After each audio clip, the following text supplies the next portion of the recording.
Baik, kita ada soalan daripada Jana Anik Nurisa. Apakah tanda-tanda seseorang itu dia kena sihir pemisah suami isteri, mohon pencerahan. Baik, sihir ada tanda. Setiap daripada sesuatu benda ada tanda. Allah Ta'ala ni tuan-tuan, dia maha bijaksana. Setiap sesuatu ada tanda. Tanda kiamat pun ada tanda. Kiamat tu besar tak? Besar lah kiamat tu. Ada tanda. Nabi besar, Nabi besar. Tanda-tanda kenabian pun ada. Nabi ada tanda. Kiamat ada simptom kiamat. Tiba-tiba hari ni ada orang cakap COVID tak ada simptom, tak bergejala. Tak kepelik tuan-tuan, saya pelik. Orang mengandung ada tanda, orang hujan ada tanda, orang nak beranak ada tanda, orang datang haid pun ada tanda. Apa benda yang tak ada tanda? Tua ada tanda, mati ada tanda. Kiamat yang begitu hebat pun ada tanda. Tiba-tiba hari ni ada orang cakap COVID itu salah satu tandanya ialah tidak bertanda, tak bergejala. Ini benda pelik tuan-tuan. Sangat-sangat pelik tuan-tuan. Kiamat yang begitu besar pun ada tanda, COVID tak ada tanda. Pelik sangat. Semua penyakit ada tanda tuan-tuan. Allah ni maha baik. Baik, soalan balik kepada sihir. Ada tanda tak orang terkena sihir? Ada. Soalan yang ditanya tadi, ialah tentang apakah tanda-tanda sihir pemisah? Ma yufarriqu bainal mar'i wa zawjih. Bagaimana nak menceraikan di antara dua suami isteri? Ada tak perbuatan itu? Ada. Adanya sihir memisahkan antara suami dan isteri. Ada. Wajib percaya adanya bentuk sihir itu. Jangan tuan-tuan tak percaya pula. Tak percaya adanya sihir, dosa. Sihir itu wajib kita percaya dia ada. Yang tak boleh ialah diamalkan, yang tak boleh ialah beramal. Bawah lagi insya-Allah. Tak boleh beramal dengan sihir. Tak boleh kita ini mengamalkan sihir, tak boleh. Tapi percaya adanya orang yang mengamalkan sihir. Percaya adanya sihir itu ada. Kena percaya. Salah satu bentuk sihir ialah memisahkan antara suami isteri. Pertama, apa tanda dia? Benci. Tengok suami jadi benci, tengok isteri jadi benci. Tak suka tengok. Yang kedua, tidak ada keinginan nafsu. Tak ada keinginan nak bersama tu, tak ada. Yang ketiga, asyik nak perang dingin. Okey, asyik nak perang dingin, nak bergaduh je jumpa. Yang keempat, bila tak jumpa lagi suka. Bila tak jumpa, tak balik rumah lagi suka. Okey.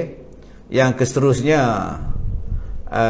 bila pegang isteri atau pegang suami ni rasa macam tak seronok. Ada orang yang bila pegang suami dia jadi macam takut. Dia nampak suami dia macam orang lain. Dia nampak isteri dia macam orang lain. Banyak lagi tanda-tanda dia. Bila datang maghrib mengantuk. Mengantuk sungguh-sungguh. Ini tanda orang yang terkena sihir. Dan bila sampai waktu nak tidur, tak boleh pula nak tidurnya.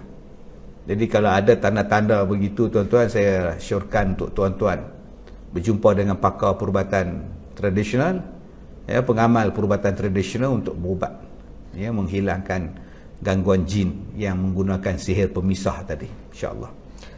Daripada Fatin Atika, Ustaz, saya ada selamatkan kucing yang digigit anjing. Saya pegang dan angkat kucing tu, perlukah saya samak tangan saya? Kalau kita yakin bahawa adanya air liur dia, adanya darah anjing, bila berlakunya pergelutan, darah mesti keluar dan sebagainya, kena sabar.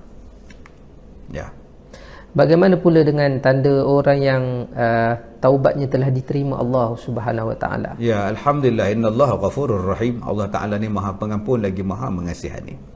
Jadi orang yang diterima taubatnya, dia tak sukalah dan dia tak akan membuka aib dia sendiri.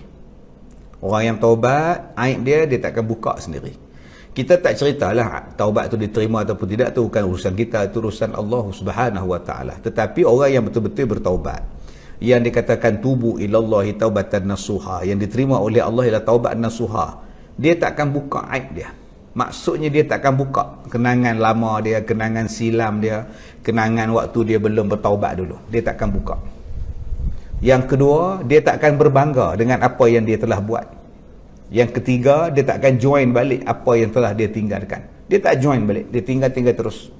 Habis dia tinggal terus, dia tak mau langsung lah. Dia taubat, dia takut pada Allah. Yang keempat, dia pergi menuntut ilmu. Dia jadi orang yang penuntut ilmu. Dia belajar dia. Dan yang kelima, kita lihat ada kesungguhan untuk dia beribadat. Ada kesungguhan dia untuk jadi orang yang betul-betul bertaubat. Yang bukannya sekejap dia pakai purdah, sekejap dia buka purdah, sekejap dia pakai jubah, sekejap pakai seluar panjang. Itu belum lagi bertaubat sebenarnya. Wallahualam. Saya gabungkan soalan daripada Fadli Mat Syah dan AJ Astawista ni, Datuk.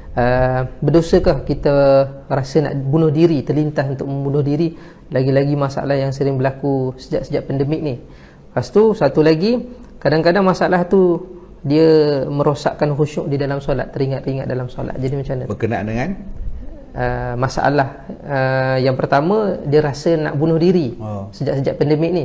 Yang satu lagi, bila masalah ni banyak, sampaikan benda tu terbau-bau dalam solat sampai mengganggu khusyuk. Ya, itu syaitan, tuan-tuan. Amin syarril waswasil khannas alladhi yuwaswisu fi sudurin nas. Yang akan membisikkan benda-benda. Bisikan syaitan ni bukan satu jenis, bukan satu hala, bukan dua hala. Macam saya berceramah, dia pun syaitan bisik juga. Duk perasan diri tu bagus, orang lain tak bagus, itu syaitan tu. Orang lain tak belajar, saya je belajar. Orang lain tak tinggi ilmu, saya tinggi ilmu. Itu bisikan syaitan. Syaitan sedang menipu daya. Kemudian ada orang yang datang lintasan dalam hati. Dalam hati dia tu lintasan. Dia nak mengatakan bahawa Allah tak ada. Dia nak mengatakan bahawa Islam tak bagus. Nabi Muhammad tak wujud, tak betul. Macam-macam. Macam sekarang dah ada dah. Ya, golongan yang murtad. Golongan murtad. Malaysia, tuan-tuan. Yang mengajak orang untuk murtad.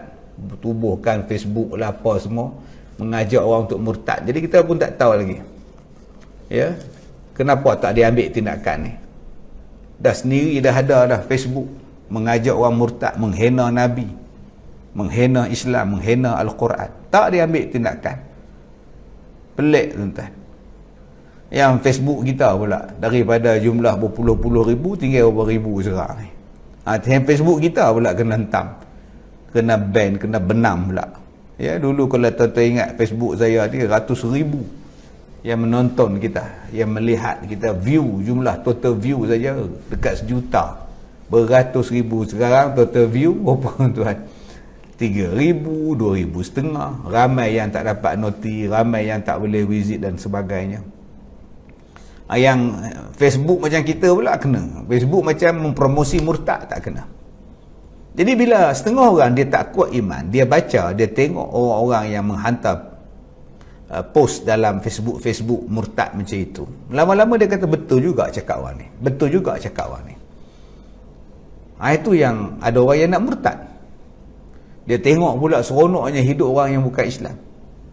Ya, boleh minum, boleh makan tu, makan ini, boleh pakai ni, pakai ni. Dia rasa dengan Islam dia terkongkong, maka dia ingin murtad. Kadang-kadang dia mari gangguan kepada kita ialah mengajak membunuh diri. Duit tak ada, nak makan tak boleh, nak buat COD permit tak ada, kena denda pula 1,000. Dah lah tak ada duit, pergi hantar kat orang COD, kena tahan pula sebab tak ada permit, 1,000 kena bayar.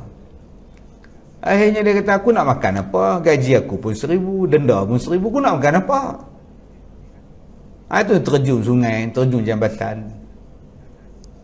Jadi ini gangguan iblis. Sampai pada satu tahap dia akan datang dalam sembahyang, dia bercakap dalam sembahyang, main dalam sembahyang. Ini gangguan-gangguan syaitan iblis. Jadi ada beberapa benda yang kita kena amalkan. Pertama, saya minta pada tuan-tuan, was-was atau gangguan ini ada disebut dalam satu hadis. Ya, elakkan daripada membuang air kecil di dalam tempat mandi. Bilik mandi adalah tempat untuk mandi. Nak buang air kecil dekat mangkuk, dekat tandas. Jangan buang atas lantai. Buang di mangkuk, dalam mangkuk. Sebab sekarang mangkuk dengan lantai kan dia sama satu bilik kan. Jadi mandi, tempat mandi, buang air, buang najis dalam mangkuk tandas, kemudian flush. Ya, flush dia. Baik, yang kedua, jangan layan perasaan ini. Fasta'iz billahi minasyaitonir rajim. Berlindunglah kita daripada Allah, daripada syaitan yang direjam. Maknanya banyakkan berzikir, banyakkan baca Quran, isikan kekosongan hati. Orang yang mempunyai bisikan untuk murtad, bunuh diri dan sebagainya, sebab ruang masa untuk dia lepak tu banyak. Ruang masa untuk dia berfikir banyak tu banyak. Jadi penuhkan masa tu dengan pengajian, dampingi ulama-ulama, tempat-tempat pengajian dan sebagainya.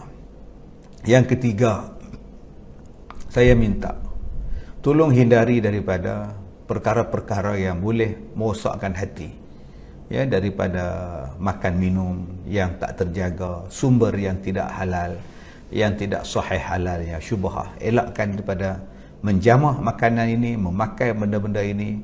Benda-benda inilah kadang-kadang dia mempengaruhi hati kita untuk menerima lintasan hati, termasuklah tadi membunuh diri. Wallahu a'lam.